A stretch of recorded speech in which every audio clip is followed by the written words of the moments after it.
just take a look at that stunning view.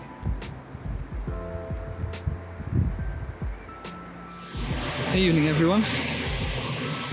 I'm joining you on a quite blustery evening, walking along Rock Walk with the sun behind me.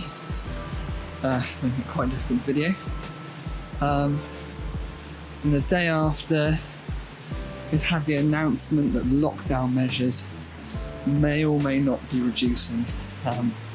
We've all been left feeling more confused than I think we've ever started with that. This is basically a short introduction to this video, which is part of a series that we've been filming over the last 2 weeks of lockdown with a number of the artists we work with from all over the place. Some of them are artists we've worked with for a long period of time. Others were involved in a design room, our print exhibition, which closed after a very short 3 days because of the current situation. And they're basically a snapshot into what a creative life looks like at the moment. Arts and culture sector have been covered a lot in the media recently as some of the sectors that have suffered quite a big impact. Lots of creative freelancers falling through the gaps, producing venues caught up in a bit of turmoil at the very start of lockdown when audiences were told not to go out. And potentially they're going to be some of the areas of the industry that are impacted longer term as well when we start to reopen. But in addition to that, we've had a lot of creative responses from artists, and you've seen people turning to arts and creativity as an outlet to improve their well-being. And it's raised questions over the what is essential and how we value arts in society. So it's been a really good chance for us to have this opportunity to catch up with some of the artists who we've worked with over the years and find out how specifically it's affected them. This video today was filmed back end of April in conversation with Fiona Hiscox, one of our Geopark ambassador artists, and we talked a little bit about how she's been impacted personally. Mourned a few of the local art shows that have been lost as a result of this situation,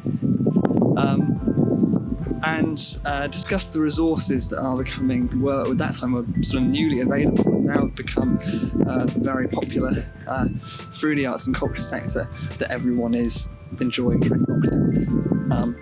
So that's just a brief insight into what these conversations are about. Hope you enjoyed this conversation with Fiona Hiscox, and do keep watching for the other videos that will be uploaded in the coming days.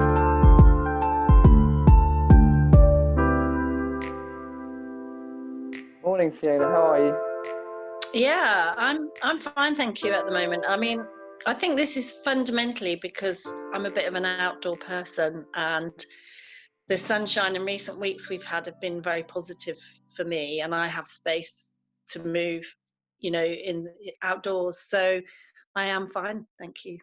Good to hear. So how has this so far affected your practice? I think, I work part-time as an optometrist, and I made quite a big effort to prepare for Torbay Art Show because I really enjoyed the last one, both having a display and also having a small shop.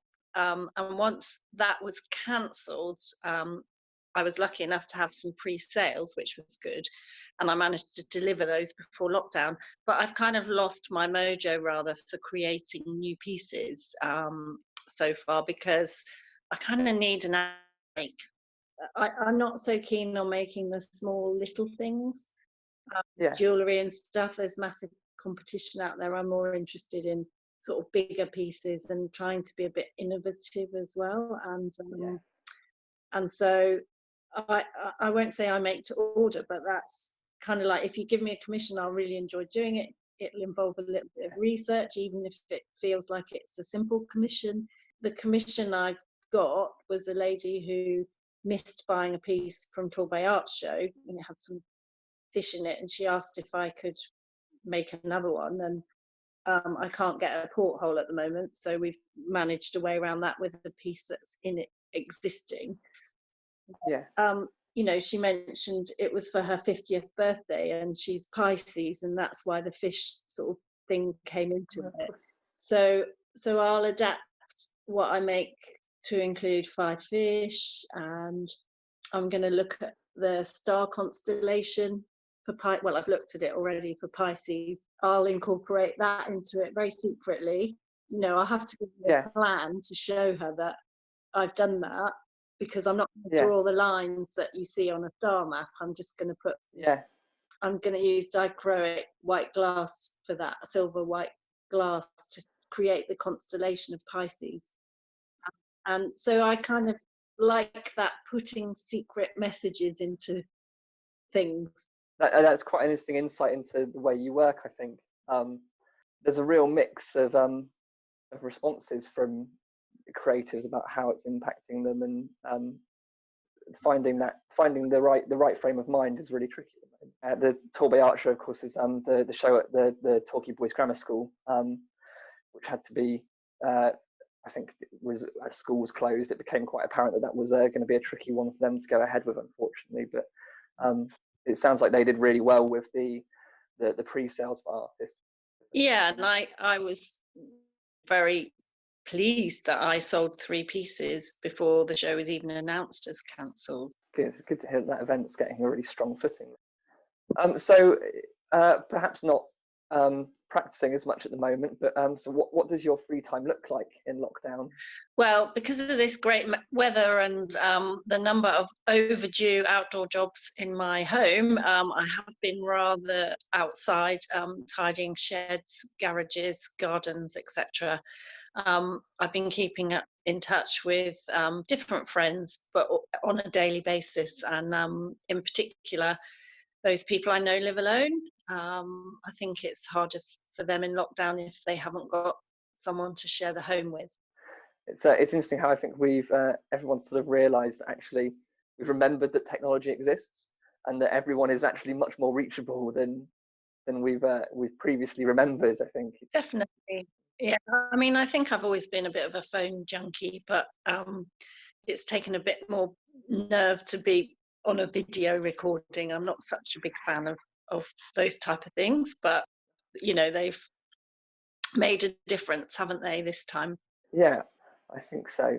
You said that you've lost your mojo slightly with the sort of change in circumstances, but is there any sort of creative response that you've had? Well, I have had now a couple of small commissions, and now I've cleared some of the outside decks and it's raining. I do believe I'll be able to get on with these. So that's good that I've got a couple of pieces to make, particularly. And I'm also looking at materials for my garden pieces, because I think those are, you know, I know the summer's here and some people have flowers in their garden, but not everybody does. So you can add a bit of colour in the garden. So I've been chasing up the blacksmith who does make my stands for me, because I think, you know, that's an area where I could develop the business as long as I've got the hardware. So that's good. And, you know, photography wise, I do own an SLR, which I use very rarely, but it has been dusted off now, and trying to take nighttime sky pictures, not necessarily very successfully, but there's always room for improvement. And just using my mobile phone as well, I've just been doing like a daily lockdown photograph. It's usually the same view, because obviously the view changes every day according to the conditions out there. But it is really beginning to feel like Groundhog Day. So now, once in a while, I'll just post something completely different. So yeah, we've seen your lockdown landscape photo. I think it's a really nice sort of way of documenting it. It's sort of been a bit of a running joke that artists are used to self-isolating.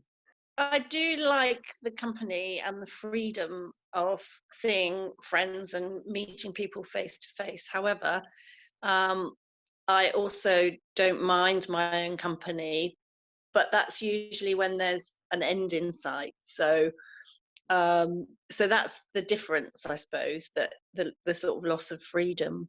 But I do have hobbies like sailing and a bit of sea kayaking and walking and stuff. And you are in a way self-isolated with the person you're doing them with. When you do that, you're not surrounded by lots of people, but they wouldn't usually last quite this long. So so that's a difference. Are you able to do those at the moment? Obviously, we're not supposed to be using our cars to travel, so anything I do is either walking or cycling from the house. And I did have plans to leave my kayak in a place where I could just walk to it and very discreetly go out on the water, but the River Exe Harbour Authority have closed the river. So without using a vehicle, I can't access the water. And I think in general, the rules are to not use the water because of increasing the risk of needing to call out any emergency service. And there was a real good example of that this weekend. We're walking on Dawlish Warren Beach, which we can reach by foot. And we saw the lifeboat going out and wondered if it was a training exercise, but apparently not. They were going to the rescue of 2 people who had gone on a leisure dive at Lyme Regis, and there was a helicopter and 2 lifeboats that were resourced out for that. So whilst I'm frustrated, it just feels right to not put resources, that resources remain available for the crisis rather than for people's pleasure. There is almost that very simple question of is it essential? And I think that's almost the fallback in any activity at the moment, to ask yourself, is it essential? And probably that gives you the answer straight away. I totally agree with you, Jacob. I think some people though think it's essential for their well-being to do it, and of course that's where the question gets harder, isn't it? It's as much about physical health as mental health, and that is almost more difficult to define essential, isn't it? And I think it is. I think yeah, people do need to be resourceful though, don't they? Like have self resources, and that's what's interesting about what's happening as well, isn't it? Yeah. You said we're going down to Dawlish. Yeah, I'm isolating with my husband Kevin. We actually did develop coughs very early on, and the advice was to self-isolate completely for 7 days, which we did, and then kind of remained out of going anywhere for a couple of weeks. But he's now gone back to work where he's developed safe working practices, and so I spend quite a lot of time on my at home during the day in the daytime, because my employed work I've been furloughed from. What is frustrating is that I work in eye care, and there will be some unmet need during this period because of the risk for delivering what's considered to be routine eye care. So there are services in place for essential and emergency eye care. They're being obviously run by a shaved down workforce. Previously, you sort of said that your creative mojo was being impacted somewhat as well. This is going to be a really stressful time for people. Is that something that you've had to contend with as well? Has it been almost been a drain on your mental well-being, or do you find that your creative practice helps you to cope at all? Well, I think my creativity, as I mentioned, has been a little bit closed down, but I'm really expecting now with these few commissions to get going again a little bit. I think my general anxiety is around trying to contemplate how society are going to manage this over what undoubtedly needs to be a sustained period. So that would be a kind of general anxiety, and I have a small personal anxiety sort of surrounding the health risk posed by COVID-19 as an asthma sufferer, as we're told that, you know, the risk of complications is higher. So, you know, that, but having, you know, that's a personal thing, and the other thing is more of a kind of global society worry that I have. There is this huge unknown ahead of us. It's we're heading towards something that probably looks like a very different world to what we were used to previously, and everyone's going to be asked to adapt. She said earlier that you were in touch with lots of people, and you're out running sort of errands and being part of that support network in your community. So is there any other ways that you're staying connected with people?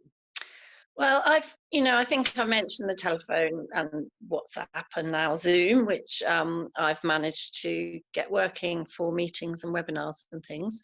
I've also had Pilates classes delivered by someone who runs classes locally, Fiona Hiscox. She runs Pilates in Devon, and she's having to look at ways of being creative with her practice. And she's delivering this for free in the first instance. But obviously, if time goes on, she'll need to develop her business model based around that. But that's worked actually, I think, really well. I like having the space in the room of doing an exercise class where you haven't got to worry about the person right next to you, or if your balance is a bit bad, that you're going to wobble over and, you know, hit into someone. So the exercise classes have gone really well. And then the other thing I've done is I've kind of looked at some of the, well, for example, the National Theatre are doing their live shows, and then you have 7 days in which to watch them. So rather than just watching them on our own, we've kind of turned it into like an evening out by using WhatsApp or Zoom to have pre-dinner drinks, interval drinks, and a chat at the end with a few other friends as well. So that's, you know, kind of taking advantage, I suppose, of the fantastic resources that people are very generously sharing with us. I mean, actually almost to the point of overload now, but what it does mean is that there's a choice for everyone, you know. So it's how you use those resources, really. And I've been building them into a social time as I would if I was really going to the theatre or the cinema. That's definitely one that I'm going to pinch and use. That idea of having a sort of a pre-theatre drink and then tuning into the live to the stream online is a really good way of making that more of a social experience. It is amazing how everyone's adapting, and there's this weird mix of resources coming out of it that actually allow you to try things new, as well as sort of maintain existing things that are adapting. Is there anything else that you're doing differently? Is there anything that's inspired you to work a little differently at all? Or? Well, I suppose the answer I prepared for this was more around my creative practice, and I suppose with the help of other artist networks, I prepared a very short, sweet video clip of a piece of my art and submitted it to someone who's stitching it together and calling it, you know, a lockdown art show. So, you know, I wouldn't have thought to do that, but it has made me then think about how I perhaps present things on my website. So I think once I've done my commissions, my, you know, methods of communicating with my audience, you know, I'll think about other ways to do that. And in terms of, you know, generally, I suppose I've often joined situations where I can work as a volunteer.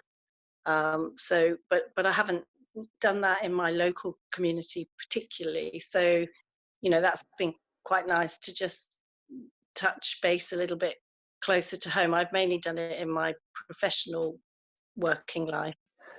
So we're finishing all of the interviews on one specific question. What music are you listening to in lockdown? Well, yeah, I thought about that one.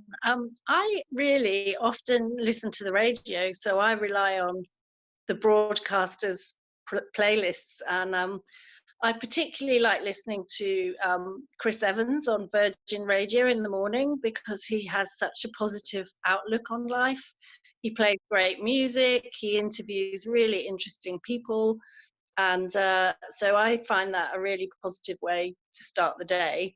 When it comes to choosing my own music, I will be listening to a real eclectic combination of maybe Cuban music or folk music, or if I had to pick one artist, I guess Elton John.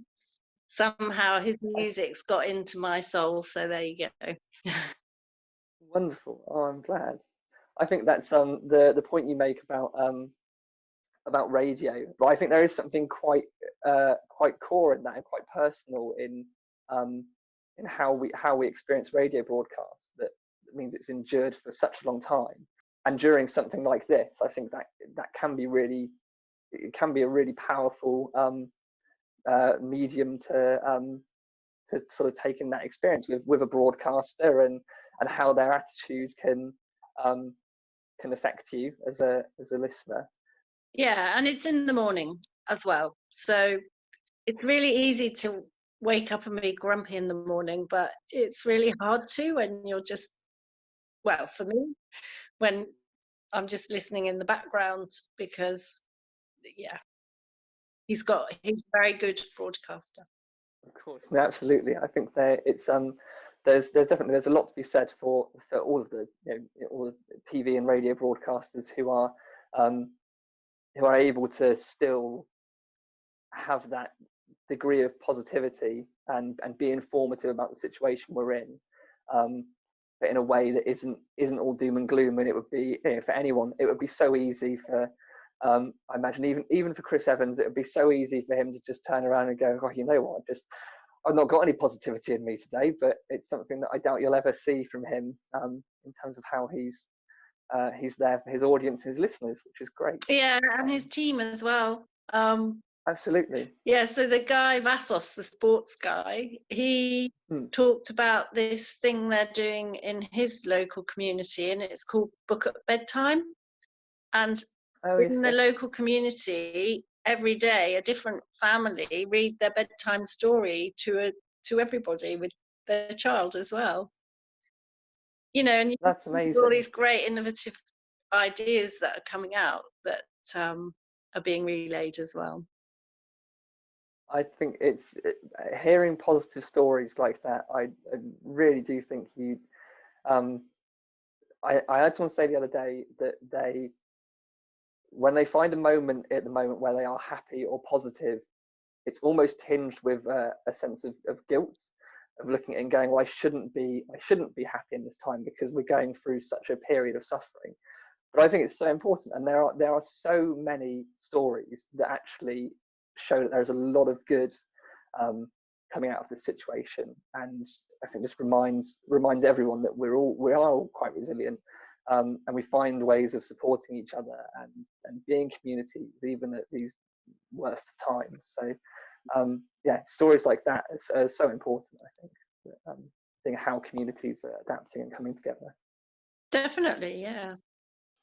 Well, thank you so much for joining us for a chat, Fiona. Well, thanks very much as well. I mean, for me, I guess it's part of overcoming my shyness in using a video call as well. It's like, well, here's an opportunity to just be with some people and trust, and say hello as well. Absolutely. That's good. Thank you very much for asking. That's good.